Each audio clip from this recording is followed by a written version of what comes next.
bobotnya. Yang nomor 1 betul hanya 1 orang. Kemudian yang nomor 2 juga 4 poin.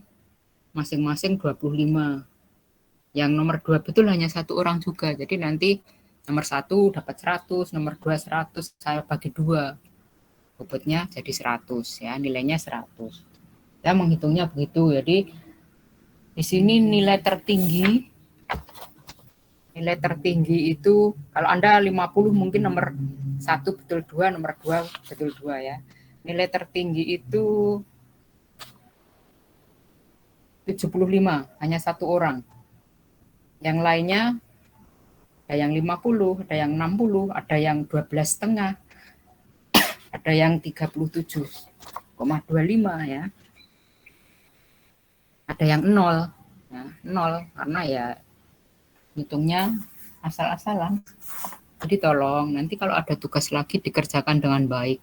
Anda bisa kok kerjasama dengan teman-temannya. Kalau nanti sudah, tapi saling cek. Nanti kalau tugas-tugas itu kan yang Anda kumpul hanya soft filenya, hard filenya dikumpulin sendiri. Siapa tahu ujian keluarnya dari situ.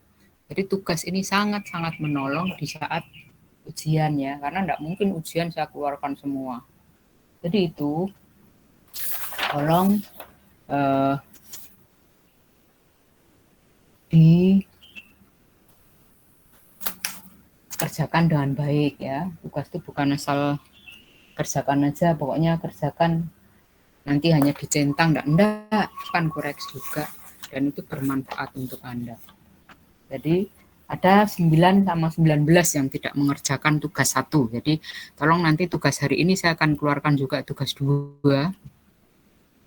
Ya, tugas 2. Tolong yang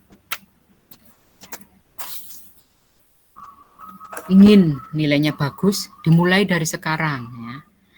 Tidak bisa hanya di ujian akhir. Ujian akhir nilainya Anda dapat 100, ya bobotnya paling berapa? 30% atau paling banyak 40% ya. Jadi saya tidak memberikan 100% untuk TAS ya. TTS itu dibagi karena separuh perjalanan kita untuk mempelajari Mektan ini separuh masuk di TTS, separuh di TAS, kemudian ada tugas-tugas itu. Jadi tidak ada tugas besar, adanya tugas-tugas kecil ini yang akan menolong Anda memahami apa yang kita pelajari. Itu ya. Jadi ada pertanyaan dulu untuk tugas yang sudah dikerjakan.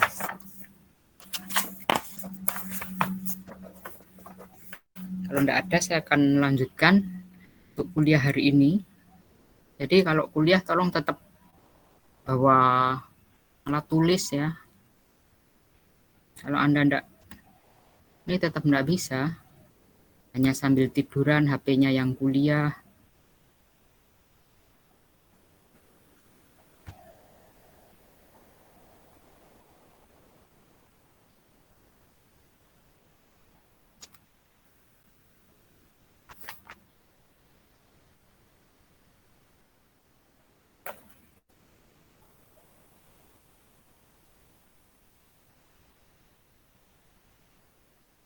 Apakah sudah keluar materinya? Udah, Bu. Oke, baik. 2 minggu yang lalu karena Senin yang kemarin kita libur itu kita sudah pelajari sistem klasifikasi Unified ya atau USCS yang itu biasa digunakan untuk klasifikasi tanah secara umum ya. Nah, hari ini kita akan pelajari klasifikasi sistem ASHTO. ASHTO itu American Associated of State Highway and Transportation Official, ini untuk konstruksi jalan ya. Jadi klasifikasi ASHTO nanti kalau Anda bekerja di jalan itu tidak akan pakai Unified tapi pakainya ASHTO ini. Ya. Jadi mengklasifikasi tanah sebagai bahan subgrade ya. Subgrade itu fondasi dasar ya. Fondasi dasar jalan untuk konstruksi jalan. Aslinya di tahun 1920 tanah itu dibagi menjadi 8 kelompok ya. Dan simbol A1 sampai A8. Kalau kemarin di Unified itu ada tanahnya gravel bergradasi baik GW, pasir bergradasi baik SW, bergradasi buruk SP, seperti itu. Nah, ini mengklasifikasi tanah dari A1 sampai A8, ini awalnya ya, di awalnya. Jadi A1 itu bahan substrate terbaik, jadi campuran batu, kerikil, dan pasir. Kemudian yang A8 itu bahan substrate yang buruk, ya, tanah gambut. Nah, kemudian ini mengalami perbaikan sehingga menjadi seperti tabel terlampir, saya tunjukkan nanti tabelnya. Yang A8 ini dihilangkan, tapi ada sub-sub kelompok. Ya, jadi klasifikasi tanah HSTO seperti ini. Ya. Jadi tadi A1 sampai dengan A8, kemudian A8-nya dihilangi menjadi A1 sampai dengan A7. Ya. A1 sampai dengan A7. Jadi kalau kita lihat A1 ini sampai tadi ada subkelompok itu yang dibawa di belakangnya. Jadi kemudian ini ada A1 itu ada A1A, ada A1B, ya. Kemudian A3, A2 di sini A24, A25, A26, A27, kemudian ini ada A3. Nanti akan kita lihat ke belakang apa itu maksudnya. Nah, kemudian yang di daerah ini itu adalah excellent sampai good. Jadi untuk bahan substrate itu bagus, yang ke sini itu buruk. Tinjauan dari jalan raya ya, jadi bukan secara umum. Nah, parameter yang digunakan untuk mengklasifikasi, yang jelas analisis ukuran butir ini ya. Jadi analisis ukuran butir, shift analisis seperti yang sudah kita bahas, seperti kemarin di Unified itu kalau persen lolos nomor 200 lebih 50% berarti tanah berbutir halus. Kurang 50% tanah berbutir kasar. Demikian juga untuk ya ini. Jadi kita pakainya shift analisis ya, persen passing yang digunakan yaitu nomor 10, nomor 40 dan nomor 200. Nah, untuk lebih merinci sifat tanah bagi bahan yang mengandung tanah butir halus pada simbol atau subkelompok itu ditambahi pengenal yang disebut indeks kelompok ya, indeks kelompok. Nanti akan kita lihat di situ. Kemudian ditulis dalam kurung indeks kelompok, misalnya di sini A1A. Kemudian indeks kelompoknya misalnya 1, nah itu dalam kurung nanti ada 1 ya. Atau A24, kemudian indeks kelompoknya nanti akan dihitung di belakang, akan saya jelaskan, misalnya 8 ya di belakangnya, ini A24, 8, nah itu indeks kelompoknya. Makin besar indeks kelompok itu tanahnya akan makin jelek, jadi indeks kelompok yang bagus ya 0.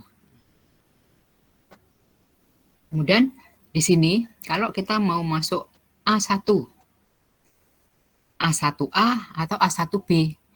Nah, A1A itu kalau maksimum yang lolos nomor 10, ya, saringan nomor 10 ya, ukuran bukaannya 2 mili itu hanya 50%. Nanti kalau misalnya ini tidak memenuhi, akan bergeser ke sini. Ya. Jadi dari awal ini yang tanah yang bagus itu menurut ASHTO, A1A itu kalau yang nomor 10, lolos nomor 10 kurang 50% ya, di maksimumnya 50%. Kemudian yang nomor 40 maksimumnya 30%. Nomor 200 maksimumnya 15%. Kemudian kita lihat karena tanah A1 ini biasanya tanah-tanah berbutir kasar kalau di Unified ya. Maka kita lihat yang nomor 40 tadi, biasanya kita lakukan pengujian liquid limit ya, plasticity index. Plasticity indeknya atau indeks plastisnya itu maksimum 6 ya. Nah, kemudian ini kalau kita lihat tipenya apa? Biasanya stone fragment, jadi fragmen-fragmen batu, gravel, sand yang di sini. Nah, general rating is subscript ya bagus ya, tanah baik. Itu yang digunakan untuk klasifikasi tanah HSTO. Jadi dari tabel ini kalau 1 ini tidak memenuhi, misalnya indeks plastisnya 10, berarti tidak memenuhi, ya geser ke sana. Kemudian nanti setelah semua memenuhi kita lihat di sini. Nah, untuk menentukan simbol suatu tanah itu kita bergerak ya pada tabel dari kolom kiri ke kanan. Ini kolom kiri itu yang di sini ke kanan ini tadi. Sampai data dari tanah itu memenuhi kriteria. Tadi ya. Ini maksimum misalnya di sini 30 lolos nomor 10 30%. Oh oke, ini maksimumnya kan 50. Kemudian yang nomor 40 maksimumnya 30, tapi di sini ternyata bukan 30. Tanah kita dapatnya 40 misalnya, berarti tidak memenuhi, berarti bergeser ke kanan. Ini tidak memenuhi, bergeser lagi dan seterusnya.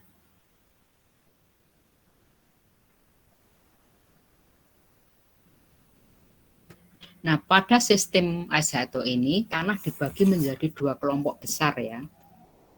Jadi, seperti di USCS kemarin, bahwa yang satu tanah berbutir kasar, ini berbutir halus, di sini pun juga gitu. Jadi, bahan granular itu jika yang lolos ayakan nomor 200, itu kurang dari 35% ini ya. Jadi, pertama di sini, kalau di unified, itu 50%. Batasnya 50%. Di sini 35%. Tanah-tanah granular. Ya, tanah-tanah granular. Kalau yang lolos ayakan nomor 200 kurang 35% ya. Yang kemarin 50% ya batasnya. Jadi apakah tanah berbutir kasar atau berbutir halus, batasnya kalau USCS atau unified itu 50%. Untuk AS1TO itu 35%. Nah, ini kelompoknya dari A1, A2, A3. Ini ya, jadi ini tanah-tanah granular itu nanti masuknya A1, A2, A3. A3 itu tanah non plastis ya di sini nih, nanti kalau kita turun lagi ke bawah. Jadi cek dulu. Kalau di Unified kemarin cek persen lolos nomor 200. Lebih besar 50% atau lebih kecil 50%. Kalau di sini 35%. Ya. Karena ini untuk jalan sehingga batasannya lebih kecil. 35%. Kemudian yang kedua itu bahan lano atau lempung. Jadi kalau kemarin misalnya kita berbutir kasar, ini berbutir halus, ini persen lolosnya, jadi ada seal dan clay material, jadi lano lempung. Bahan lano lempung jika yang lolos nomor 200 35%. Nah, ini dari A4, A5, A6, A7. A7 itu ada A75 dan A76. Nanti ada bedanya di sini, ada penjelasannya di bawah ya. Makin ke kiri kolom pada tabel, makin ke kiri ya, ini dari sini ke kiri itu ke sini. Makin ke kiri kolom pada tabel, maka grafik gradasi dana dari tanah juga makin ke kiri, berarti ukuran butirnya makin besar. Ya, ini tadi. Karena yang lolos nomor 10 maksimum hanya 50, sedangkan yang di sini ini lolos nomor ini 30 nih, jadi makin ke kiri grafik gradasi dari tanah juga makin ke kiri ya. Grafik gradasi kemarin sudah saya jelaskan gradasi tanahnya ya. Jadi dia akan semakin ke kiri juga karena ke kiri butirannya akan semakin besar gitu ya. Nah, kemudian nanti ada indeks kelompok yang dihitung dengan rumus ya. Di situ ada indeks kelompok, itu rumusnya nanti kita cek dulu persen lolos nomor 200-nya berapa ya. Kemudian dikurangi ini 35 tadi.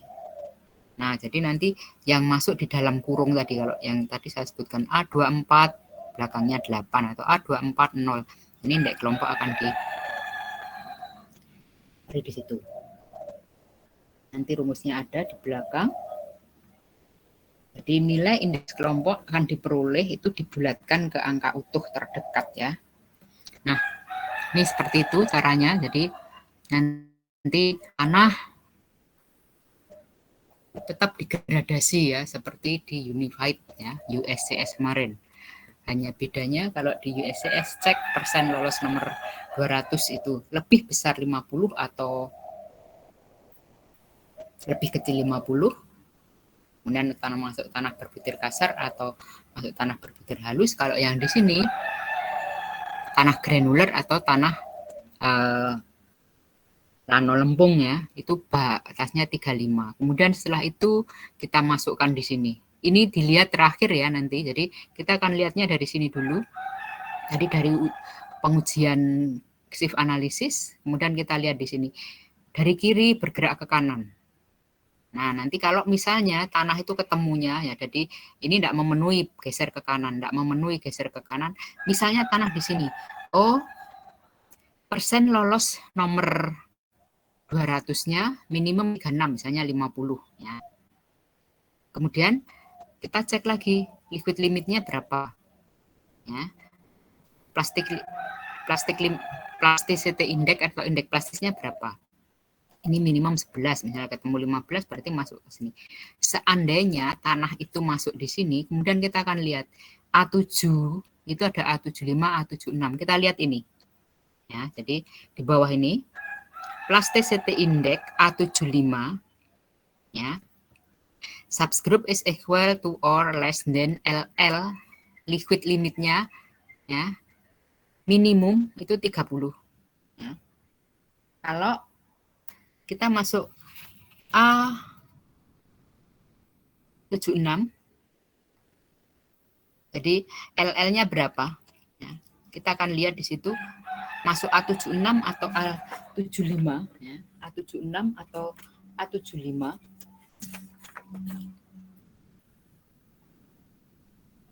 Kalau indeks plastis ini, plasticity index atau indeks plastis itu lebih kecil ya, LL minus 30 ya. Jadi indeks plastisnya berapa?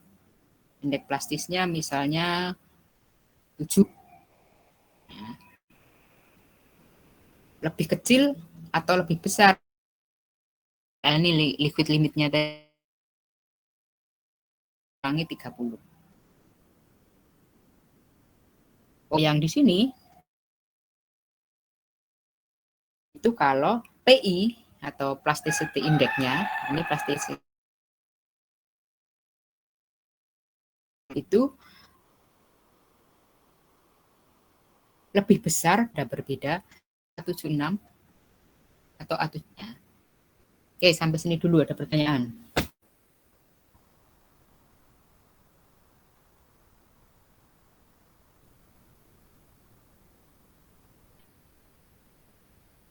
Halo?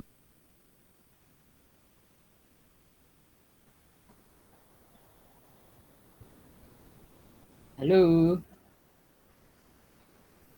Ya, Bu. Ya, ada Bu.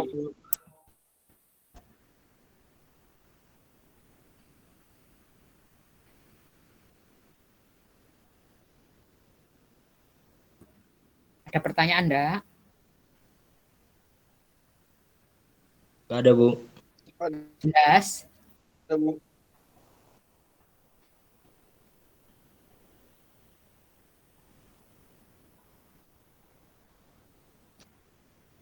Oke, kalau Anda jelas nanti kita lihat di ini hanya penjelasan tadi ya. Ini indeks kelompok. Berapa buku menyebut IK atau IG sama saja ya. Ada yang GI Group Index. Di sini saya sebut IK. Dapat dihitung dengan rumus, ini IK-nya. F itu apa? Persen lolos nomor 200. Tadi kan batasnya 35. Jadi kalau F min 35 itu artinya berapa persen lolos nomor 200-nya. Dikalikan 0,2 ditambah 0,005 ini LL kurangi 40 ditambah 0,01 persen lolos nomor 200 kurang 15 dikalikan PI min 10. PI itu indeks plastis atau IP ya. Indeks plastis atau ini ada IP, Ada PI sama saja. Nah, indeks kelompok yang diperoleh nilainya dibulatkan ke angka utuh terdekat. Ya. Angka utuh misalnya 0,3 yaitu 0. Jika negatif, maka dianggap 0. Nah, khusus kelompok A26 dan A27 ini, A26 dan A27, ini tadi A2 ya, A26 dan A27, nilai indeks kelompok dihitung dari rumus di atas dari bagian PI saja. Bagian PI itu mana ya ini? Ya. Karena kalau kita lihat di sini, A26, A27, lolos nomor 200 itu maksimum 35. Maksimum 35. Kalau 35 berarti nah,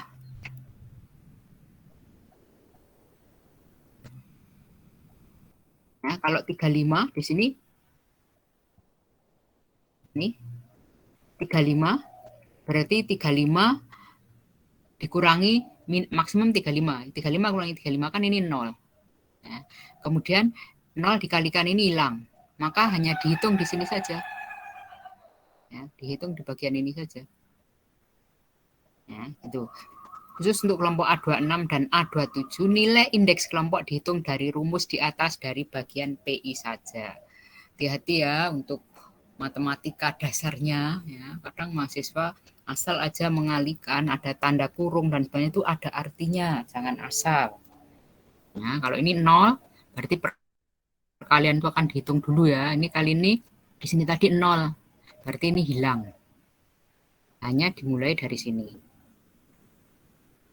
Jadi, makin rendah indeks kelompok, IK atau IG-nya, bahan tersebut makin baik untuk subscribe. Ya. Nilai indeks kelompok 0, berarti subscribe-nya itu baik. Bahan subscribe-nya baik. Nilai indeks kelompok lebih besar 20 itu sangat jelek. Ya, sangat jelek. Jadi ini bedanya di jelek di sini dalam arti tanah jelek dipakai untuk bahan subscribe ya. Di bahan untuk fondasi jalan itu jelek. Ya, tidak semua, bukan berarti kalau tanahnya lempung kemudian mesti jelek, enggak ya, untuk bahan substrate itu jelek ya, enggak bagus. Substrate biasanya kita gunakan tanah-tanah yang berbutir kasar ya. Nanti hitungannya kan ada di CBR-nya juga gimana ya. CBR-nya buruk ya, dia enggak akan bagus dipakai untuk bahan fondasi jalan gitu ya. Nah, kita akan lihat di sini contohnya. Contoh tanah dengan gradasi tergambar. Bagian lolos nomor 40 mempunyai LL 39 dan PI 19. Ini gambarnya saya masukkan di sini, jadi gradasinya ya. Masih ingat di sini diameter butir, di sini persen lolos ya. Ini skalanya skala log, jadi jangan dirubah-rubah.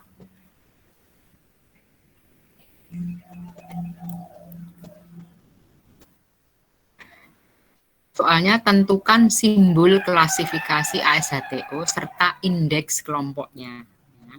Tentukan simbol klasifikasi ASHTO, jadi itu tanah apa, dan indeks kelompoknya. Jadi dari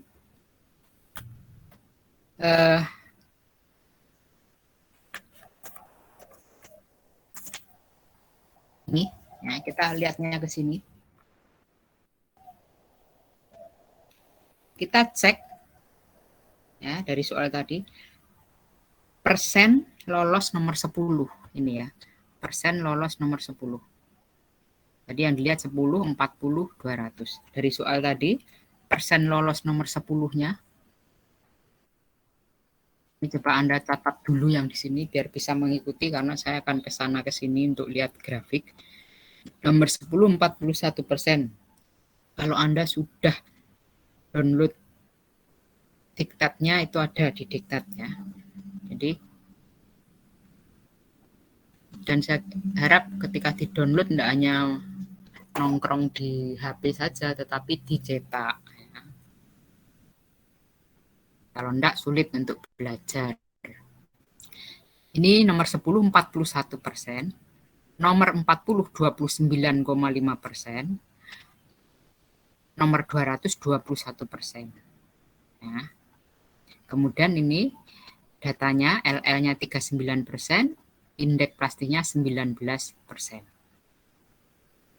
Dengan 5 data di atas, kita akan bergerak ke kiri ya, yang memenuhi. Jadi gini caranya. Jadi persen lolos nomor 10. Berapa tadi? 41%. Ini maksimum 50, berarti A1 oke. Tapi kita cek persen lolos nomor 40. Nomor 40 tadi berapa? Ada yang nyatat enggak? Kalau Anda hanya lihat saja, tidak akan bisa ya. Lupa. 29,5, Bu. 29,5. Di sini maksimum 30. Berarti oke. Ya. Kemudian kita cek persen lolos nomor 200. Nomor 200-nya berapa? 21%, Bu. 21. Ini maksimum 15. Ya, maksimum 15. Berarti tidak memenuhi. Kita akan bergeser ke kanan. Nah, kalau A1B persen lolos nomor 40-nya itu 29. Berarti masih masuk ya. Kemudian persen lolos nomor 200-nya maksimum 25. Tadi 21. Masih oke. Tapi kita lihat di sini plasticity index ini untuk A1, A1A ataupun 1B itu maksimum 6. Maksimum 6. Padahal tadi dari soal indeks plastisnya 19. Berarti tidak memenuhi. Ya. Tidak memenuhi. Tidak memenuhi berarti geser lagi. A3 tanahnya non-plastis. Non-plastis artinya tidak ada indeks plastisnya. Berarti tidak. Kemudian di sini maksimum 10. Berarti tidak memenuhi. Ya. Ini juga maksimum 10. A25 tidak memenuhi. Ini minimum 11. Tapi liquid limitnya, ya, liquid limitnya 39. Ini masih memenuhi ya. Tapi di sini tadi persen lolos nomor 200 ya. Persen lolos nomor 200 maksimum 35. 35 berarti oke ya. Anda lihat di sini persen lolos nomor 200 21. Ini 35 maksimum. Kemudian liquid limitnya kita lihat ke sini 40. Tadi berapa? Liquid limit dari soal tadi 39, berarti oke. Kemudian plasticity index atau indeks plastisnya minimum 11, tadi 19, berarti masuk ya. Nah, berarti A26. Nah, kita lihat di sini A26. Ketika A26 kita harus hitung indeks kelompoknya. Ya, indeks kelompoknya. Indeks kelompok karena ini tadi ada penjelasan ya untuk A26 dan A27 itu kan persen lolos nomor 200-nya 21. Berarti mana tadi indeks kelompok?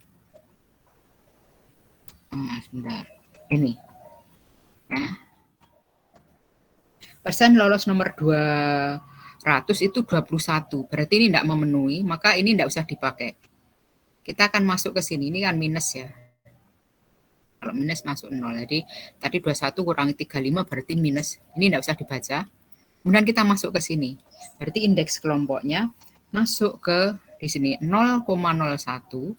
F-nya tadi persen lolos nomor 200-nya 21 dikurangi 15 ya, 21 dikurangi 15. Kemudian plasticity indeksnya 21 tadi, 21 dikurangi 10. Maka ketemu indeks kelompoknya. Coba dihitung di sini. Berapa indeks kelompoknya?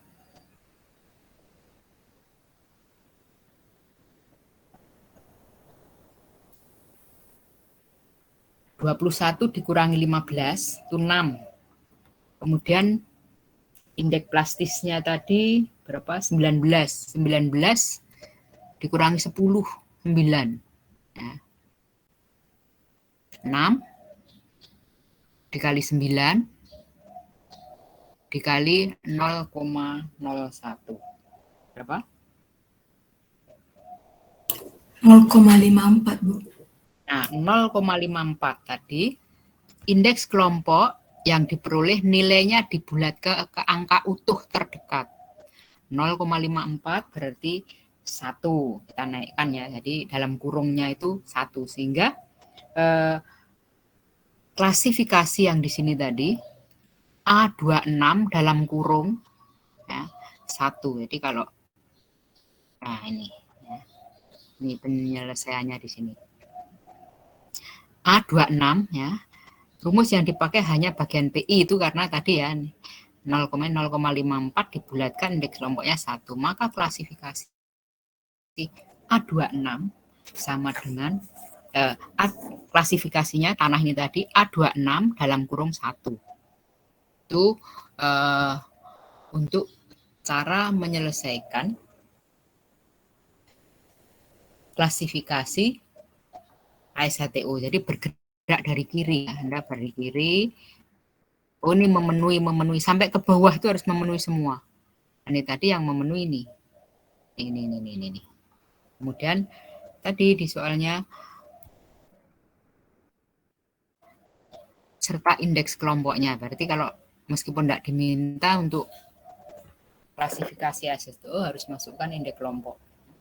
Jadi mulai A26, A27 masuk yang paling kiri.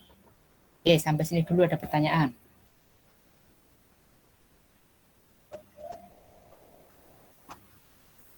Kalau enggak, di sini ada soal. Ya. Sampel tanah mempunyai data laboratorium sebagai berikut. Ada hasil ayakan ya, nomor 4 itu 100%. Kalau semua ya. Nomor 10 93,2%. Nomor 40 81,0%, nomor 200 60%. Bagian lolos nomor 40 ini dilakukan pengujian batas plastis itu ketemu 42,3% dan plastik limit atau batas plastisnya ini liquid limit, ini plastik limit 15,8%. Nah, kita diminta tentukan klasifikasi menurut sistem unified dan sistem ASHTO. Yuk kita coba dulu. Sekilas Anda lihat di sini. Jadi gini, ketika di klasifikasi unified ketemu apa? Klasifikasi ASHTO ketemu apa? Itu tanahnya tidak berbeda ya. Kalau berbeda itu sudah salah. Itu tidak akan berbeda tanahnya. Secara ini dulu, Anda lihat. Tanah ini kalau kita lakukan pengujian dengan kita klasifikasi dengan sistem unified atau USCS, kira-kira tanah berbutir kasar atau tanah berbutir halus?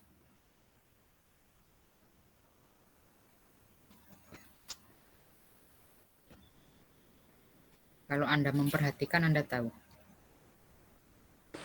Halus, Bu. Halus, Bu. Kenapa?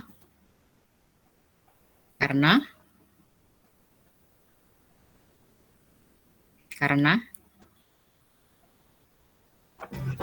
100% lolos, Bu. Karena gimana? Karena tanah berbutir halus karena lebih dari 50%, Bu, lolos akhirnya. ya. Karena persen lolos nomor 200 ini ya, lebih 50%. Jadi yuk kita kerjakan satu-satu. Kita buka dulu ini ya yang USCS.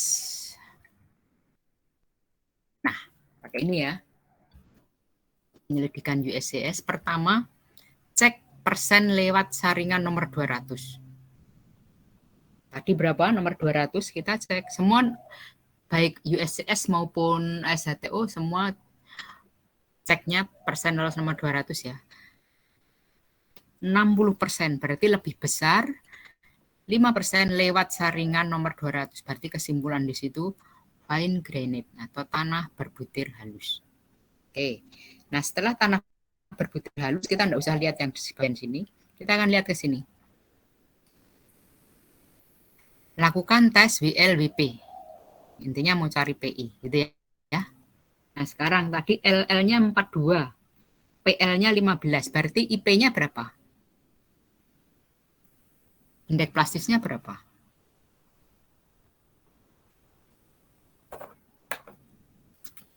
Berapa indeks plastisnya?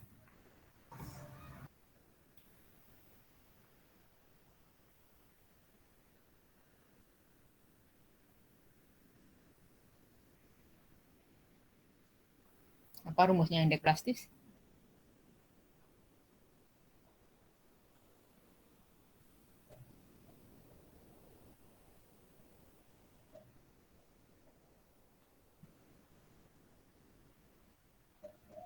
Halo.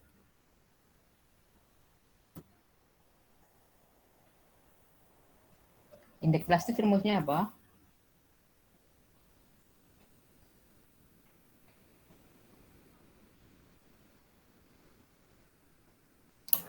WL dikurang WP, Bu. Ya, WL min WP. Berapa itu indeks plastisnya? WL min WP atau LL min PL. Jadi berapa indeks plastisnya?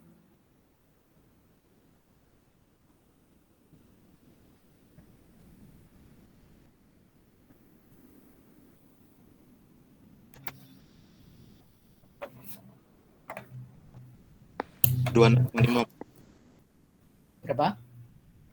26,5. 26,5. 26,5. Kemudian kita lihat di sini. Berarti WL ya. WL itu tadi WL-nya WL itu sama dengan LL ya.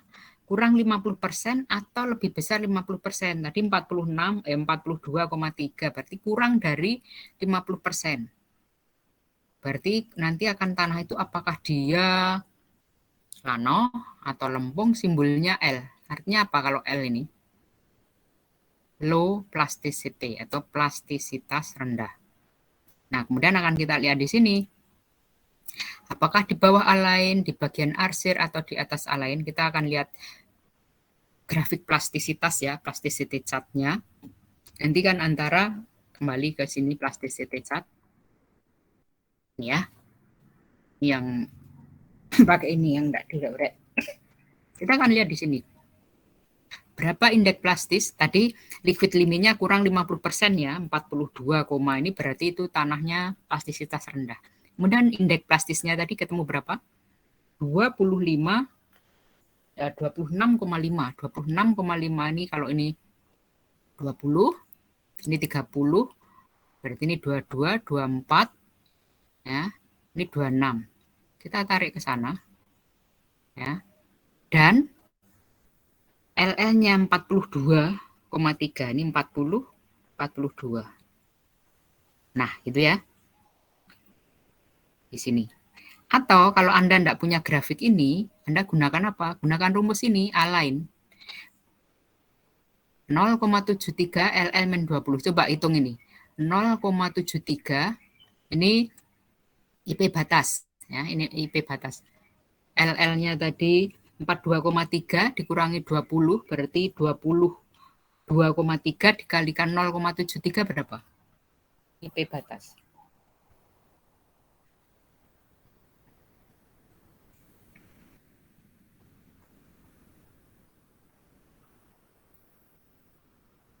$16,279, Bu. 16,279. Jadi di atas apa di bawah? Ini IP batasnya 16,29. Kemudian IP yang kita punya itu 26. Berarti IP kita ada di atas atau di bawah? Kalau enggak punya grafik ini ya, saya kembali ke sini dulu. Kita enggak punya grafiknya ini karena ini Jadi kita gunakan IP batas 0,73 LL min 20. Ini grafik ini. Jadi tadi LL-nya kurang 50% berarti simbolnya low. Di atas garis A atau di bawah garis A, di bawah garis, ini garis A, di atas bawah, tanah kita ada di atas atau di bawah. Jadi tadi ini di sini IP batas kalau kita gambar itu ini maknya gini. IP batas di sini ketemu 16,279 di sini. Kita enggak punya grafik, ternyata IP yang kita hitung tadi 26,5, berarti ada di atas. Ada di atas garis A. Berarti tanah itu tadi adalah apa simbolnya? Kesimpulannya, berarti tanah kita ini kalau di bawah A lain, ya, di bagian arsir double simbol di atas A lain. Jadi di atas A lain ya, tahu maksudnya di atas A lain? IP batasnya 16,279, IP yang kita punya 26,5. Jadi di atas A lain. Jelas ini? Berarti simbolnya ini. CL. Apa artinya CL? Clay low. Clay plastisitas rendah. Ya. Clay plastisitas rendah. Yo, yang enggak jelas gerakannya dulu. Ya. Lempung plastisitas rendah. Oke.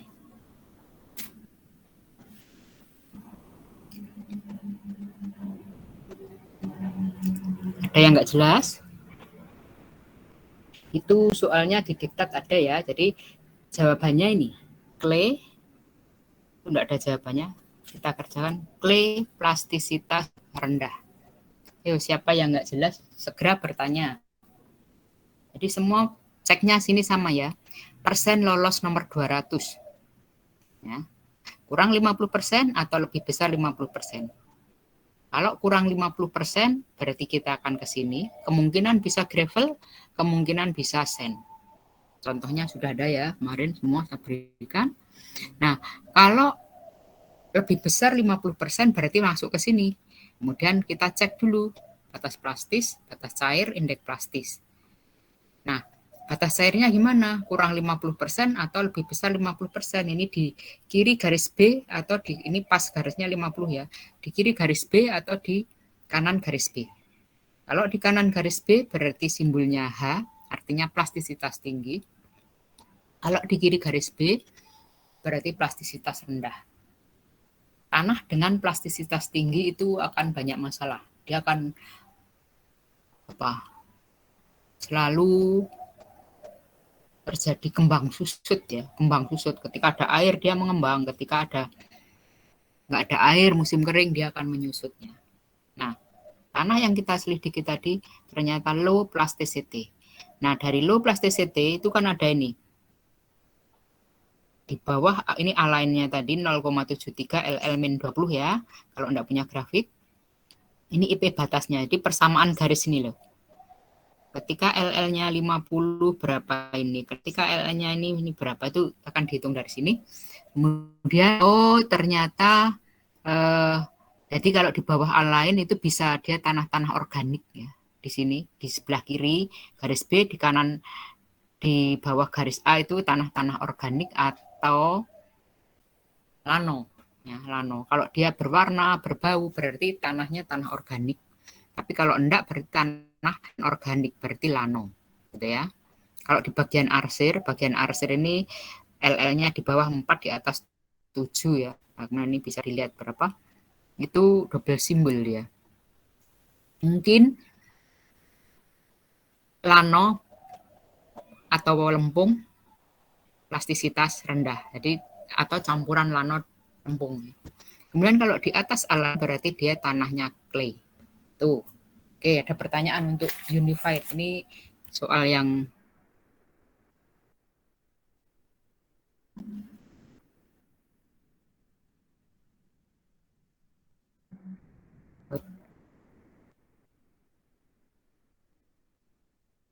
Saya kembali lagi ke soal yang ini tadi.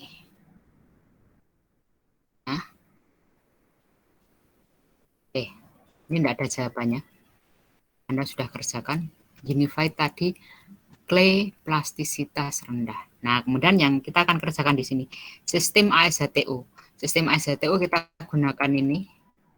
Jadi kalau tadi dengan unified, kita dapatkan tanahnya di sini, sil clay material, tidak mungkin dengan ASHTO akan ketemu di sini ya. Kan tanah yang sama tadi. Nah, sekarang yuk kita kerjakan di klasifikasi ASHTO. Tidak mungkin di sini ya. Tadi tanahnya clay plastisitas rendah. Kalau di sini namanya apa? Kita akan lihat di sini. Kita cek dari kiri. Persen lolos nomor 10. 93 nggak memenuhi.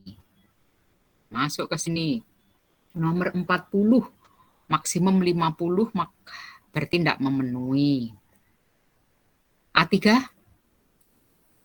minimum 51.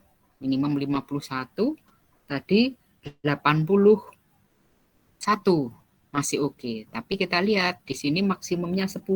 Tadi 60 berarti tidak memenuhi. Geser lagi. Ini maksimum 35 tidak memenuhi, tidak memenuhi, tidak memenuhi, tidak memenuhi, tidak memenuhi ke sini. A5. A5 minimum 36. Berarti bisa ya. Kita turun lagi ke sini. Liquid limit. Liquid limit minimum 41 berarti oke. Tapi plasticity index, indeks plastisnya tadi 26. Sedangkan di sini maksimum 10 berarti tidak memenuhi. Geser lagi. Coba di sini liquid limitnya minimum 41. Tadi 42 oke. Ini maksimumnya 10. Tidak memenuhi, geser lagi. Kemudian A6 coba. A6 nomor 200, lolos nomor 200 minimum 36. Masuk ya. Minimum 36. Kemudian ke bawah. Maksimum 40. Oh, tadi liquid limitnya 42 berarti tidak masuk. Geser lagi ke sini. Nah, sekarang kita lihat di sini. Minimum 36. Oke. Liquid limitnya oke, masuk. Kemudian indeks plastisnya minimum 11. Tadi 20 berapa? 26,5 oke. Masuk ya. Berarti tanahnya di sini apakah dia A75 atau A76? Ini A7-nya masuk. Tapi apakah dia A75 atau A76? Kita harus hitung ini tadi. Ya, harus hitung nilai dari kalau A75 berarti LL-30-nya berapa? Ya. Lebih PI-nya ya, PI-nya PI atau IP-nya lebih kecil LL-30 atau lebih besar LL-30. Ya dihitung PI-nya tadi 26,5. LL-30 berapa? LL-nya 42,3. Dikurangi 30 berarti 12,3. Ya. 12,3. Berarti kita lihat di sini. Kalau A75 ya, A75 berarti PI lebih kecil sama dengan LL-30. Kalau A76 berarti PI lebih besar LL-30. Yo, sekarang PI-nya ini lebih besar atau lebih kecil?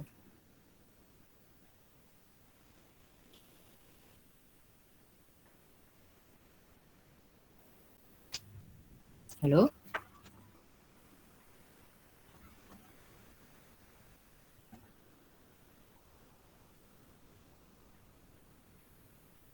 Halo? Ya, Bu.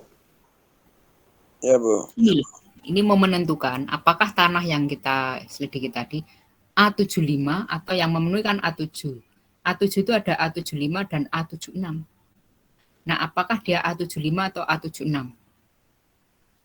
Kalau A75, ya, A75, maka PI, ya, PI itu equal or less than, ya, lebih kecil atau sama dengan LL min 30. Itu A75. Tadi PI-nya berapa? Atau PI atau IP-nya? 26,8, Bu. Ya, 26,8. Kemudian ini LL min 30-nya 12,3, Bu. 12,3. Jadi Lebih besar. PI lebih besar. Kalau lebih besar berarti apa? A76, Bu. A76. Oke. Jadi ini tadi jawabannya A76 itu tanahnya apa? Clay soil. Nih. Sama kan? Ini tadi clay soil. Jadi tanah berlempung, ya, tanah berlempung. Kalau di sini disebut tanah berlempung. Tapi dengan SHTO tanah ini tadi tanah berlempung. Kemudian dengan unified nanti tanahnya adalah clay plastisitas rendah. Oke? Ya, jadi kalau dengan tanah yang sama diklasifikasi dengan SHTO maupun unified, jatuhnya itu akan sama. Jadi kalau tadi Anda gerak dari kiri ini juga tidak akan ketemu akan ke sini, ya. Daerah-daerah ini tadi, tanah berbutir halus. Butir halus yang mana? A4, A5, A6, A7. Nah, A75 atau A76 ternyata. Jadi jawabannya yang di sini tadi. Ini dengan sistem unified, tentukan klasifikasi menurut sistem unified. Itu di sini CL, clay berplastisitas rendah, dan dengan sistem SHTO itu tanahnya adalah clay soil A76. Itu ya.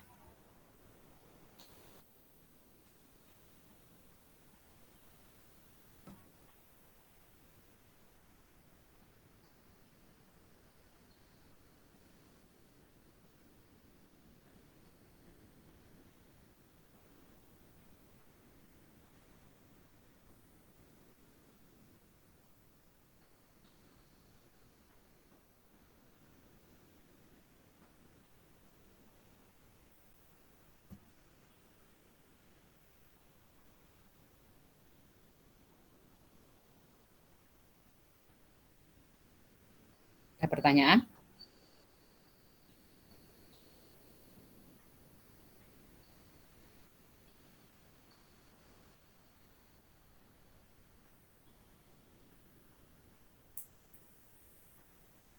Jelas?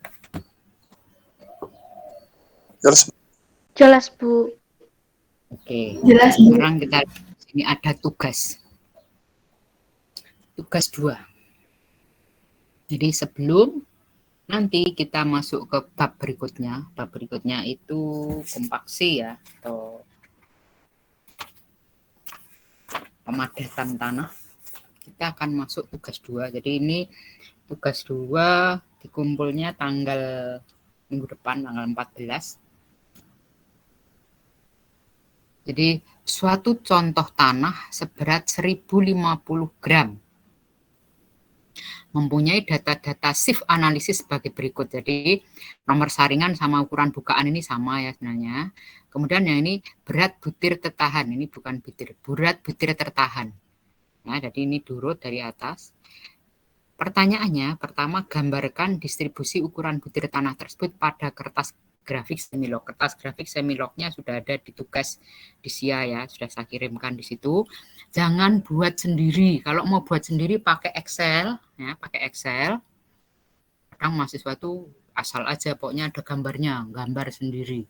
Ini skalanya skala semilog, yang di atas itu persen lolos, skala milimeter, kemudian yang di bawah itu adalah log.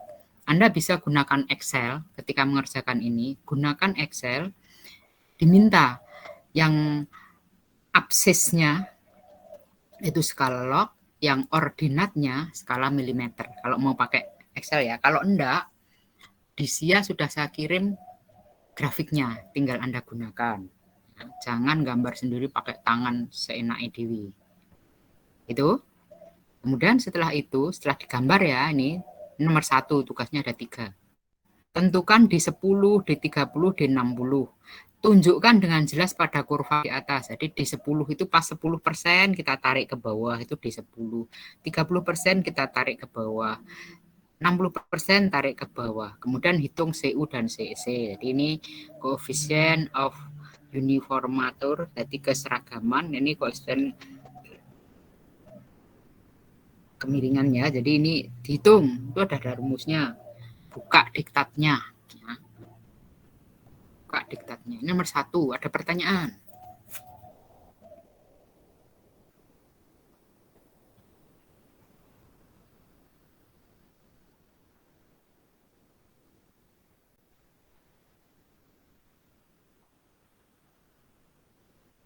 Kira-kira kapan dikumpul, Bu?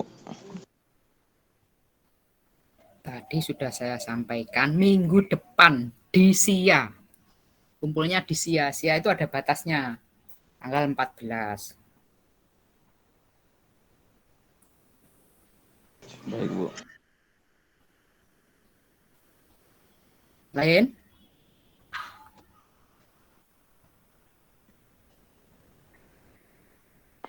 Tidak ada, Bu.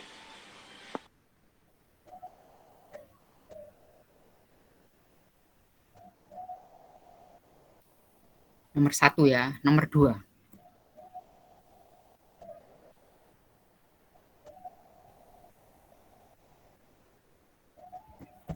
Pada suatu percobaan liquid limit, masih ingat percobaan liquid limit dengan menggunakan cara Casagrande, diketahui data-data sebagai berikut. Ini jumlah ketukan itu N. N17 kadar airnya ini, 22 ini, dan seterusnya. Percobaan plastik limit pada tanah yang sama menghasilkan kadar air 28,3 dan 29,2. Jadi kadar air biasanya kita lakukan duplo. Jadi nanti Anda akan rata-rata. Jadi plastik limitnya berapa? Itu kan plastik limit digulung-gulung ya. 2 sampel, kemudian digulung-gulung dapat kadar air ini ya, nanti dirata-rata ini. Nah, ini kadar air pada keadaan aslinya ini. Tentukan liquid limit, plastik limit, dan indeks plastis tanah. Jadi, untuk menentukan liquid limit, nanti lihat diktat lagi, itu digambar hubungan antara jumlah ketukan dan kadar air. Skalanya skala semilog. Liquid limit ditentukan pada N 25 ketukan. Nah, nanti pada N25 ya, yang N itu yang di bawah absisnya, skalanya log, Anda tarik ke sana ketemu kadar air. Itu ya. Nah, kemudian plastik limitnya ini, lah indeks plastiknya berapa? WL min BP. Itu ya. Ada pertanyaan sampai sini?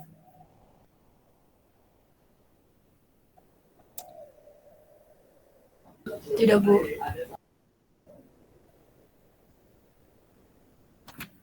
Oke, jelas ya. Kemudian ini nomor 3. 3 contoh tanah yang berbeda mempunyai data-data shift analisis dan plastisitas sebagai berikut. Jadi ini sama ini itu sama ya. Ini ada tanah A, tanah B, tanah C. Ini 3 tanah yang berbeda ya. Ini ada datanya. Yang pertama, tentukan klasifikasi tanah A dan tanah C, A dan C, berdasarkan USGS dan SHTO seperti tadi. Yang ini langsung Anda lihat di sini kan bisa tuh. Yang kedua, plot kurva distribusi gradasi tanah B yang ini. Ini harus diplot di kertas grafik seperti tadi di soal nomor ini ya, diplot. Tapi enggak usah dihitung. Nah, ini langsung dihitung diameter 4,75 ini yang digambar, kemudian diplotkan, setelah itu dihitung CU dan CC-nya, berarti hitung di 10, di 30, di 60 berapa CU CC dihitung. Kemudian setelah itu tentukan klasifikasi tanah B, sama ya, tadi berdasarkan USCS dan ISHTU.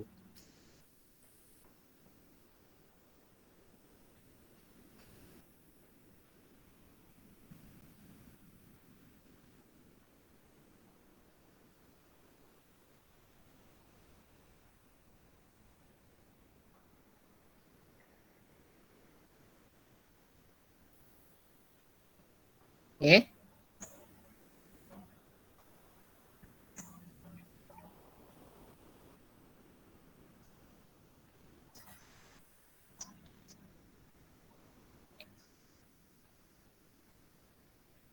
Jelas?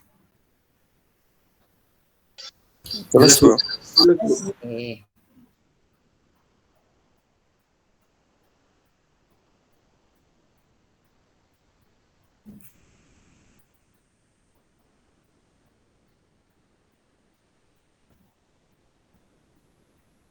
Nah, ini tugasnya dikumpul tanggal 14 ya, hari Senin depan maksimum di SIA. Jadi yang tidak ngumpul di sini ya sudah, Anda gagal seperti tugas 1 tadi, ada 9 dan 19.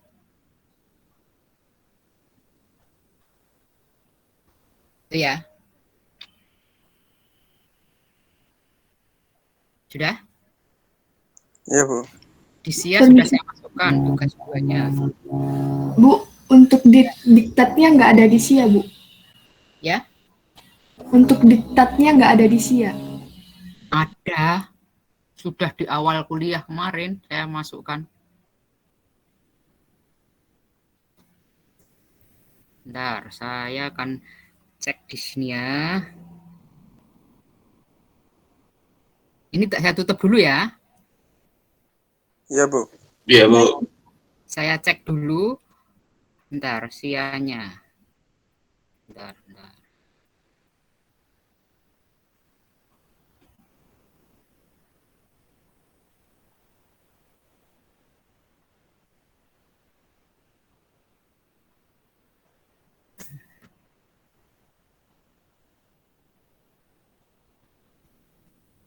Ada cek di SIA, jadi saya sudah masukkan di awal. Diktat Mektan satunya.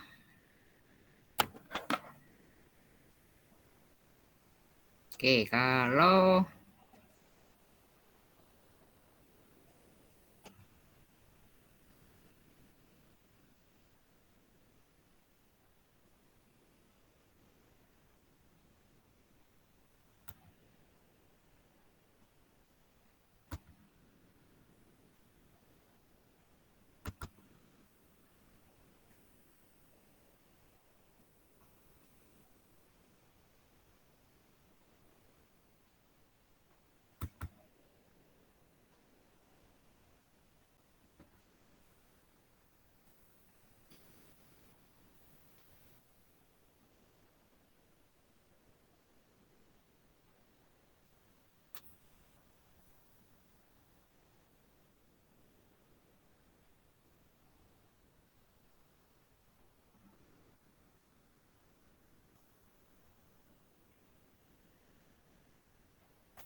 oke.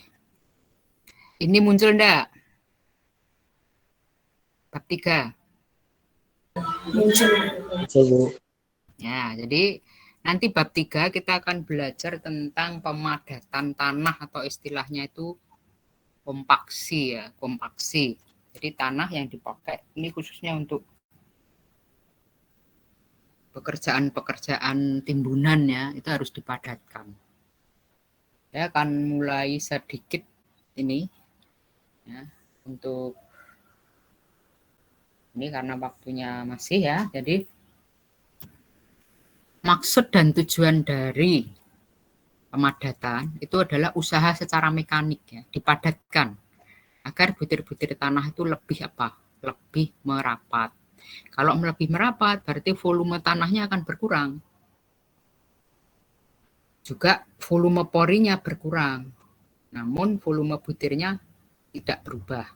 Nah, caranya kalau di lapangan itu digilas ya, atau ditumbuk. Mungkin Anda sering lihat kalau ada pekerjaan jalan itu ada mesin-mesin yang lewat ke sana ke sini, bulldozer.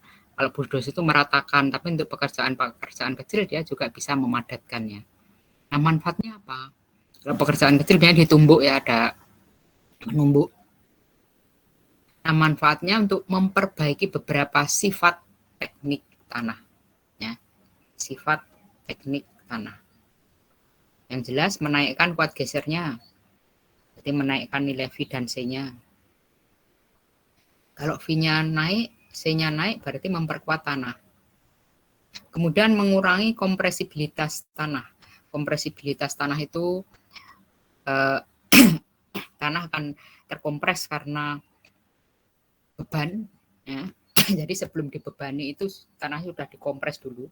Ini mengurangi penurunan oleh beban. Jadi ketika konstruksi yang sesungguhnya berdiri di situ itu sudah tidak terjadi penurunan. Kalau tidak dipadatkan dulu, dia akan begitu dibebani dia akan turun. Ya. Juga mengurangi permeabilitas karena nilai pori-porinya mengecil, ya, pori-porinya mengecil maka nilai K-nya akan menjadi ini mengurangi nilai K ya. K itu akan kita pelajari nanti. K itu koefisien permeabilitas tanah akan kita pelajari di bab selanjutnya. Jadi mengurangi permeabilitas tanah. Sifat permeabel atau mudah mampet gitu ya.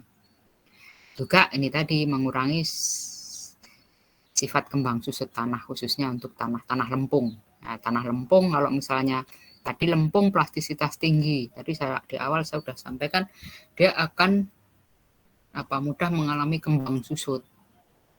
Nah, kalau dia sudah dipadatkan ya, dia akan tidak terlalu banyak mengalami kembang susut. Nah, biasanya kalau tetap mengalami kembang susut ya ada usaha stabilisasi ya. Nah, penggunaannya di sini misalnya pada pembuatan bendungan tanah ya khususnya. Kemudian di jalan raya, lapangan terbang, jadi tanah-tanah dasarnya akan dipadatkan dulu. Kemudian di dasar fondasi dan sebagainya. Nah, perubahan yang terjadi jika tanah dipadatkan itu apa? Pengurangan volume porinya. Masih ingat di awal kuliah kemarin saya sampaikan bahwa tanah terdiri atas butir tanah dan ruang pori. Ruang pori terisi oleh air dan udara. Ya, air secara umum terisi air dan udara. Jadi ini butir padat, ini air dan udara. Nah, ketika dipadatkan itu pengurangan volume pori tanah. Jadi yang bukan butir tanahnya ya, pengurangan volumenya. Jadi airnya itu akan membasahi di tanah, kemudian ini volume pori, rongga-rongganya tadi akan berkurang karena udara. Dia semakin padat, udaranya yang berkurang. Sehingga akibatnya apa? Volume total tanahnya berubah. Kalau tadi volume totalnya seperti ini rongga porinya itu berkurang, dia akan seperti ini. Ya, meskipun masih ada sedikit ya. Kemudian nilai C dan E atau angka porinya juga berkurang. Berat volume keringnya jadi naik. Jadi sesuai rumus gamma K itu G kali gamma W dibagi 1 plus E, maka kalau E-nya berkurang, pembaginya berkurang, gamma ini akan naik. Kemudian juga derajat kenyang airnya naik meskipun kadar air tetap. Jadi ini S-nya ya akan naik. Ini yang akibat dari pemadatan tadi. Nah, di dalam praktek itu yang digunakan sebagai ukuran kepadatan itu adalah berat volume kering. Yang digunakan sebagai ukuran kepadatan adalah berat volume keringnya atau gamma K, atau kadang beberapa buku menyebutnya gamma D, dry unit weight ya. Gamma K atau gamma D itu sama. Saya selalu sampaikan 2 ini atau 3 karena di Mektan itu banyak sekali simbol-simbolnya, sehingga kadang ada satu buku menyebut ini gamma K, satu gamma D, itu sama ya. Nah, makin padat suatu tanah, nilai gamma K-nya makin naik. Makin padat, semakin naik. Kemudian yang mempengaruhi hasil pemadatan suatu tanah, ya, yang mempengaruhi suatu hasil pemadatan itu yang jelas tenaga pemadatannya, juga kadar air. Kadar air itu sangat berpengaruh. Tanah yang kering itu sulit dipadatkan. Tanah yang basah juga nggak bisa dipadatkan. Dia akan meleset ke sana kemari ya kalau dipadatkan. Maka kadar air ini penting. Kapan kepadatan maksimum diperoleh? Yaitu pada kadar air yang optimum. Ya, kadar airnya optimum akan diperoleh kepadatan yang maksimum. Jadi pada saat hujan ya jangan memadatkan tanah di lapangan, tidak ada gunanya. Dia akan tanahnya meleset ke sana ke sini. Ketika tanah itu juga kering, bergumpal-gumpal juga sulit dipadatkan. Juga ini tadi tenaga pemadatannya. Pada penggilasan, tenaga pemadatan ditentukan oleh yang jelas berat mesin gilasnya ya. Kemudian banyaknya lintasan. Kemudian tebal lapisan. Misalnya lapisan 25 cm. Digilas dengan mesin gilas yang sama, tapi yang satu digilas 10 lintasan, yang satu 5 lintasan. Tentu kepadatannya berbeda. Maka pada penggilasan, tenaga pemadatan itu ditentukan yang jelas berat mesin gilas, banyak lintasan, dan tebal lintasan. Makin besar tenaga pemadatan, tanah itu akan makin padat, tetapi tidak berbanding linier dan ada maksimumnya. Tanah dengan basah tertentu digilas 5 lintasan tentu lebih padat daripada 2 lintasan. Tetapi setelah batas tertentu, kepadatannya itu tidak akan bertambah lagi. Itu ya. Bisa difahami?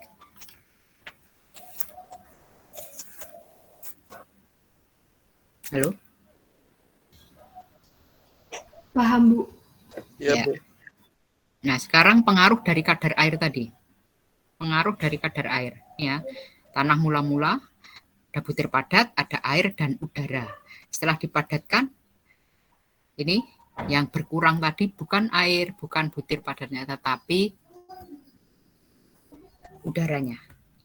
Tanah kohesif, bisa bayangkan tanah kohesif kering itu bungkah-bungkah ya, yang sukar dipadatkan. Jadi tanah-tanah lempung kering. Nah, jika disiram air menjadi lunak dan lebih mudah untuk dipadatkan. Tetapi makin besar kadar airnya, tanah makin membatasi kepadatan yang dapat dicapai. Itu tadi yang saya bilang, kalau pas basah dipadatkan ya malah meleset ke sana, meleset ke sini. Nah, yang dapat berkurang itu hanya udara ini ya. Udaranya tadi segini, yang berkurang itu udara. Jika volume airnya lebih besar, maka kepadatannya juga, padatan maksimumnya ya, itu makin berkurang. Tanah kenyang air tidak dapat dipadatkan. Jadi pada dasarnya makin basah tanah itu makin mudah dipadatkan. Jadi fungsi dari air itu membasahi butir-butir tanah ini agar mudah dipadatkan. Sebagai pelumas ya, agar tanahnya itu mudah merapat. Tapi kadar air yang berlebihan juga akan mengurangi hasil pemadatan. Nah, pada pemadatan suatu tanah dengan tenaga pemadatan tertentu itu akan menghasilkan pemadatan yang terbesar. Nah, kadar air yang terbaik tadi kan ini dipadatkan, kalau kering nggak bisa, basah nggak bisa, maka ada kadar air yang terbaik. Kadar air yang terbaik itu kita sebut kadar air optimum, atau di lapangan kita sering sebut optimum moisture content, atau kita sebut OMC atau W optimum. Ketika kadar airnya optimum, maka akan diperoleh berat volume kering yang maksimum atau maksimum dry density. Ya. Maksimum dry density, kita sebut MDD atau gamma D maksimum atau gamma K maksimum.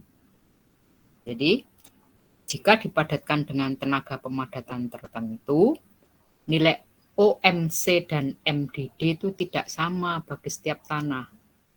Nah, untuk suatu tanah yang sama, nilai OMC dan MDD tidak sama jika dipadatkan dengan tenaga pemadat yang berbeda.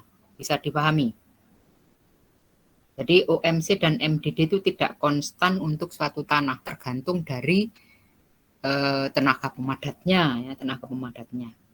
Nah, biar kok ini tidak konstan, ada satu standar yang digunakan di lab, ya, di lab itu ada satu standar yang digunakan. Jadi, karena kalau yang madatkan ini dipadatkan 10 kali, yang sini 25 kali, ini 30 kali akan berbeda-beda kepadatannya.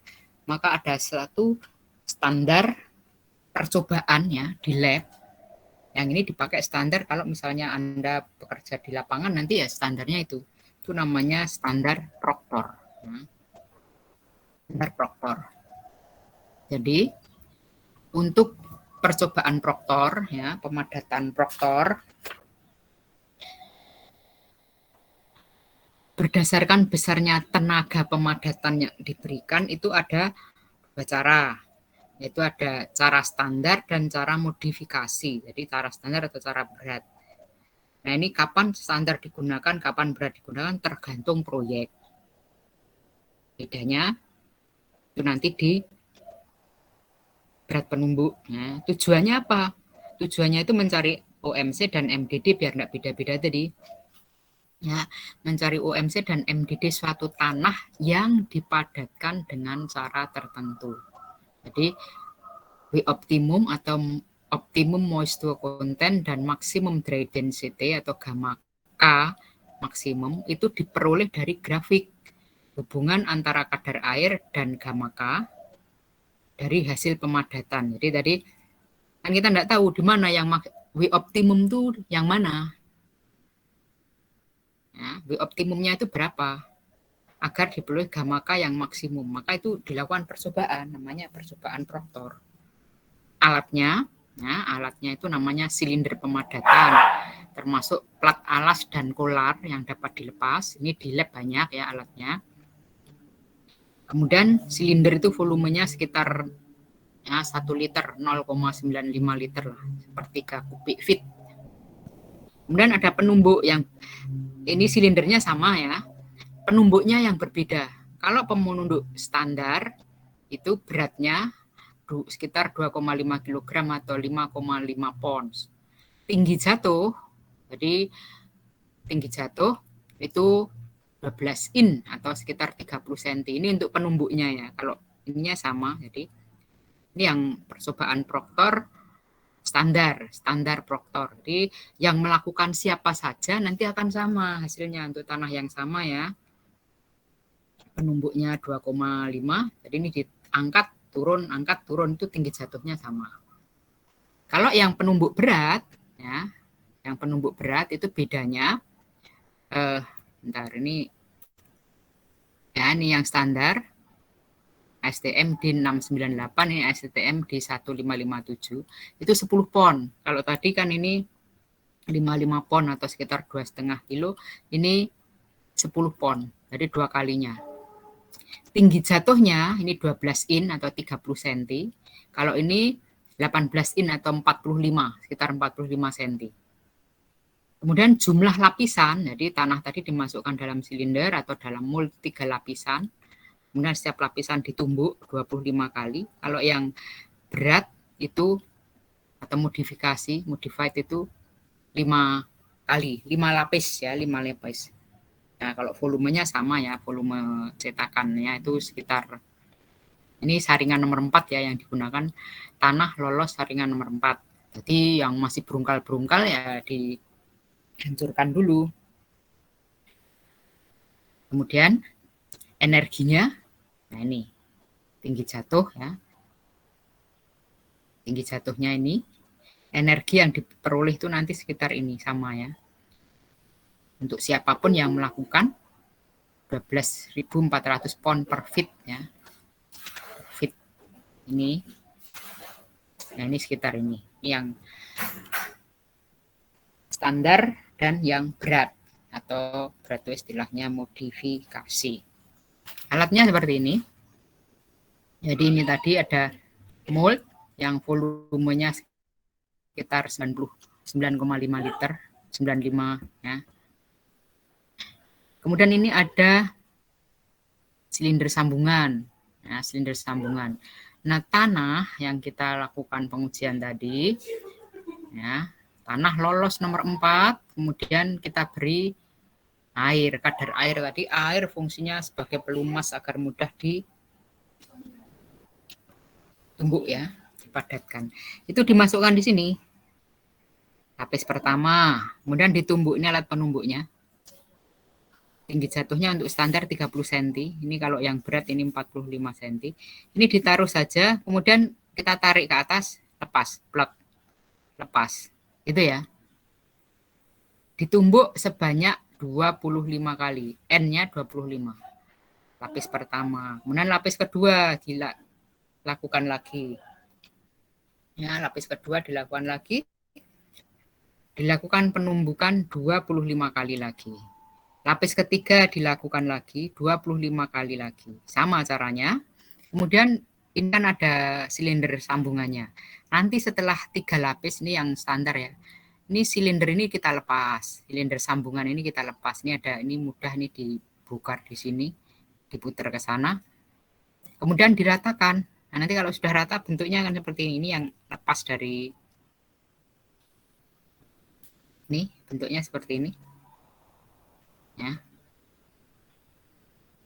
Kemudian ini ditimbang. Ya.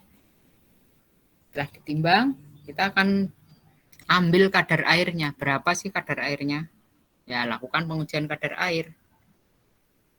Jadi dari awal pengujian proktor itu kita dapat kadar air. Kalau kita lakukan hari ini, ya kadar airnya akan diperoleh besok karena kan harus di oven 24 jam ya. Jadi ini berat tanahnya dan kadar air. Nah, nanti dari berat tanah dan kadar air kita bisa menghitung berat kering. Berapa berat volume kering atau gamma D-nya? Gamma D-nya ya ini tadi kan beratnya ketemu ya. Volumenya kita tahu, volume tanah sama dengan volume mold ini ya, sekitar 0,95 liter tadi. Nanti bisa dihitung, dilihat berapa diameter, berapa tingginya ini ya, bisa dihitung. Sama ya ini nanti. Kemudian dari berat tanah dibagi volume itu ketemu gamma basah atau berat volume basah. Jadi berat ya yang ditimbang itu berat. Ya, satuannya bisa gram, bisa kilogram, bukan kadar air. Nah, yang dihitung dari tanah ini tadi, kita lihat, loh tanah ini tadi kadar airnya berapa? Kita lakukan pengujian kadar air. Ya.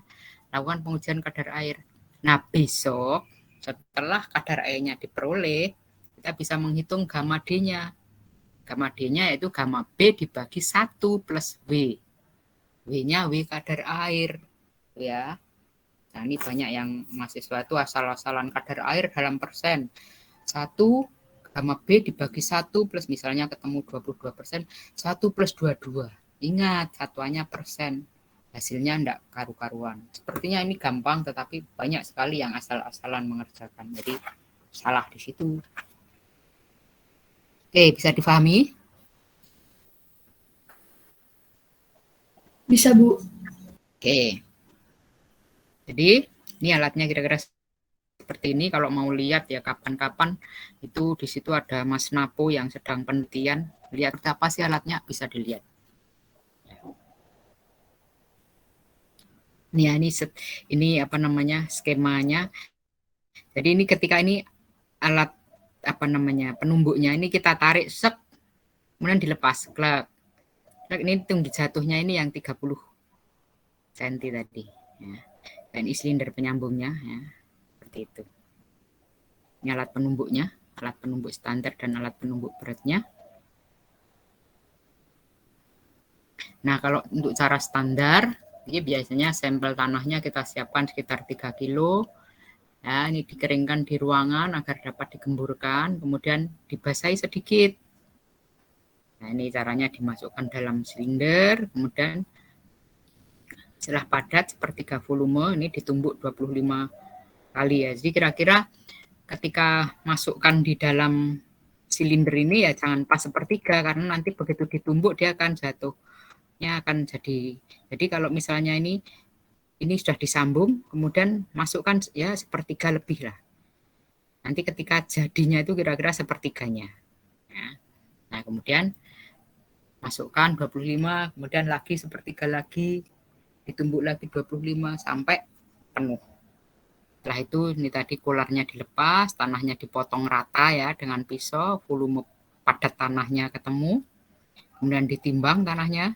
Kalau misalnya sulit mengeluarkan, biasanya kita timbang dengan ininya. Ini dilepas semua, kemudian ini plat ganjalnya juga dilepas, dibersihkan semua. Terserah untuk yang penting kita dapat berat tanah. Jadi ini ditimbang dulu, jadi berat nanti tinggal dikurangi ya. Karena ini nanti biasanya dibongkar, tanah ini dibongkar, tambahi air lagi ya. Nah, pekerjaan ini tidak hanya sekali, minimum 5 kali. Untuk dapat apa? Untuk dapat W yang optimum tadi, yang W optimum untuk dapat gamma D yang maksimum ya. Kemudian gamma B ini basah pertama, berarti W1 dibagi V. Gamma K-nya ini harus besok. Gamma B ini tadi dibagi 1 plus W. W ini adalah kadar air ya, kadar air. Ingat cara memperoleh kadar air ya, tanah ditimbang, masukkan oven, kemudian besok keluar oven ditimbang lagi. Nah, airnya yang hilang itu tadi adalah kadar air. Ini caranya seperti itu. Semua pengujian tanah itu harus menghitung kadar air ya. Jadi jangan salah seperti tugas tadi. Kadar air 22%, sudah tahu satuannya persen, ngitung gamma, W dibagi V, kadar air. Itu salah. Kemudian tanahnya dibongkar, digemburkan lagi, ditambah air, sehingga kadar airnya naik sekitar 3-5%. Kemudian diulangi, dipadatkan seperti nomor 1 tadi, ya. Dapat W2, gamma B2, gamma K2. Pekerjaan diulang 4-6 kali dengan catatan dapat dihentikan setelah gamma B-nya tidak naik lagi. Ini kan ini ketimbang. Misalnya ketemu pertama 3.000 berapa, 3.000 berapa, kemudian lama-lama sudah tidak naik lagi. Airnya ditambahi tapi tidak naik lagi, ya sudah kita hentikan. Nah, kemudian setelah itu kita gambar. Diperoleh data hubungan antara W dan gamma K ya. Yang digambar W kadar air ya. Di sini kadar air, W kecil itu kadar air dan gamma K. Kemudian digambarkan pada grafik, akan dicari OMC dan MDD-nya. Jadi ini prosedurnya. Pertama tanah dari lapangan. Ya, kita bawa ke lab, kemudian ya dipanaskan di sinar matahari, kalau ini masih berbungkah-bungkah ya kemudian dihancurkan. Nah dari sini, ini kita akan dapat sampel tanah, kemudian lakukan ini pengujiannya seperti ini. Jadi ini tinggal Anda tarik, ini sudah diisi, tarik set, siapapun yang melakukan ya energinya sama. Kemudian setelah ini digambar di sini. Ini kalau percobaan standar. Ya, misalnya tadi 5 kali, 1 ini kadar air ya. Kemudian ini gamma D ya, di sini kadar air dan gamma D, yang digambar gamma D bukan gamma B. Beberapa titik kita tarik garis. Nah, berapa W optimum yang akan dicari, W optimum dan gamma D maksimum atau OMC dan MDD-nya tadi dari sini. Ini grafik ini tadi kita lihat di sini.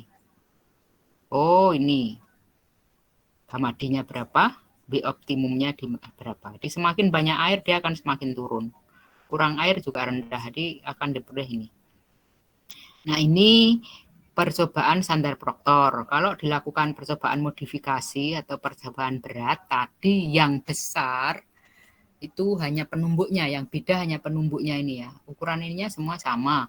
Kemudian lapisannya kalau standar itu 3 lapis, kalau modified 5 lapis. Nah, tanah yang sama kalau dilakukan dengan 2 pengujian, standar Proctor dan modifikasi, maka kadar air optimum standar Proctor akan lebih besar, tetapi W gamma D-nya akan lebih rendah. Ini ya. Kemudian yang digambar zero air void. Artinya apa? Zero air void itu kadar udara 0. Nah, tanah yang dilakukan ini tidak akan mungkin sampai harus selalu berada di bawah di sini. Jadi zero air void. Jadi saturasinya kalau sudah ke sini itu sudah terlalu jenuh. Ya. Sudah tidak ada kadar udara, semua terisi air. Nah, ini adalah zero air void. Kalau zero air void-nya di sini, kemudian Anda akan gambarnya ke sana, itu sudah tanah Anda sudah becek-becek, tidak karuan. Semua pori-pori terisi air. Ya. Nah, ini kalau airnya semakin banyak, dia akan semakin cenderung ke sini, mepet ke sini, gitu ya. Nah, ini contohnya nanti kita masuk ke minggu depan ya. Saya akan masuk di hari ini sampai di sini dulu.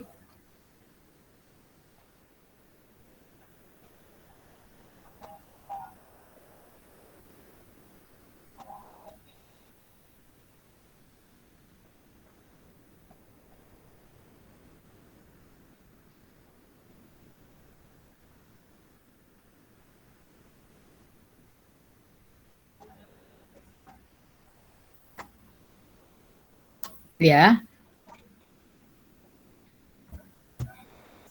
Ada pertanyaan?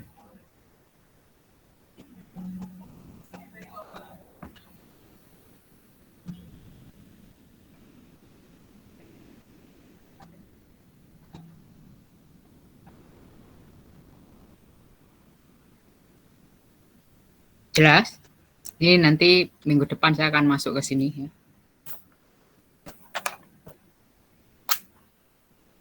Jelas, Bu.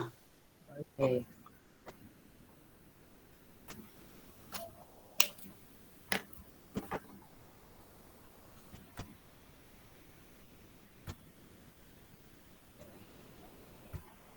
Kalau jelas ini saya tutup dulu presentasinya.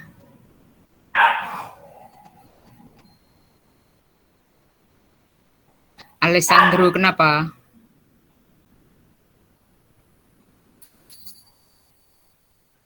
Alessandro, ada pertanyaan?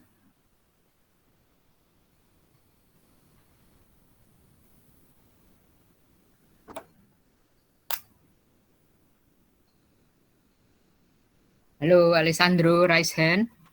Ada pertanyaan? Halo?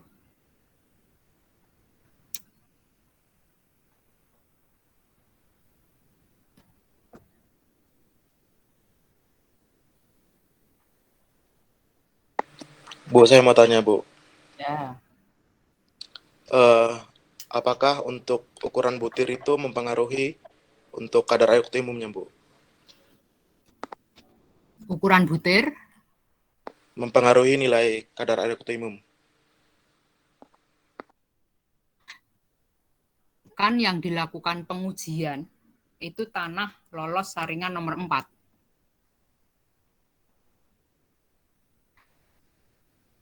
Saya kira untuk kadar air tidak ada, masing-masing tanah berbeda, tidak ada apa namanya, kalau butir tanahnya kecil kemudian ini berbeda tergantung dari pengujian ya. Jadi apakah yang jelas semua tanah, baik tanah bergradasi kasar maupun tanah bergradasi halus yang dilakukan itu lolos saringan nomor 4. Tujuannya apa? Tanah dipadatkan tadi kan saling mengisi. Kalau gradasi tanahnya seragam, ya, gradasi tanahnya seragam, itu sulit dipadatkan. Harapannya pori-pori terisi butiran yang besar, di antara butiran-butiran yang besar, pori-porinya terisi butiran yang kecil, sehingga semakin padat. Jadi kalau apakah kadar air mempengaruhi ini, belum tentu. Belum tentu.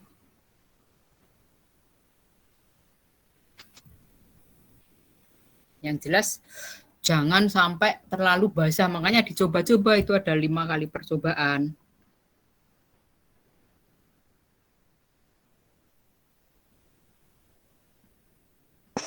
Oke Bu, baik Bu, siap.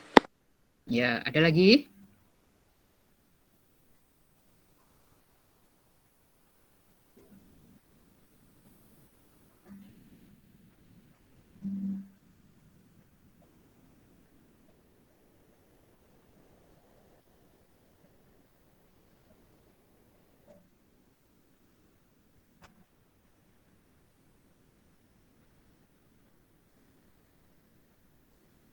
Sudah? Baik, kalau tidak ada pertanyaan. Ruben gimana? Ada pertanyaan? Oke, kalau tidak ada pertanyaan, saya akan tutup, akhiri kuliah hari ini. Kemudian presensi jangan lupa diisi, tugas dikumpul tanggal 14 ya, tugas yang tadi. Tugasnya dikumpul lewat SIA, sekali saja masukkannya, jangan berkali-kali. Nah, kemarin ada yang 4 kali masukkan tugas. Oke? Sudah? Ini Alessandro itu dari tadi, ada apa Alessandro? Itu salah pencet, Bu. Oke, berarti tidak tanya, kalau tanya langsung saja. Oke. Sudah? Saya tutup ya. Presensinya tolong diisi. Oke. Baik, terima kasih Bu. Ya. Terima kasih Bu. Selamat siang. Yang Bu. Selamat siang Bu.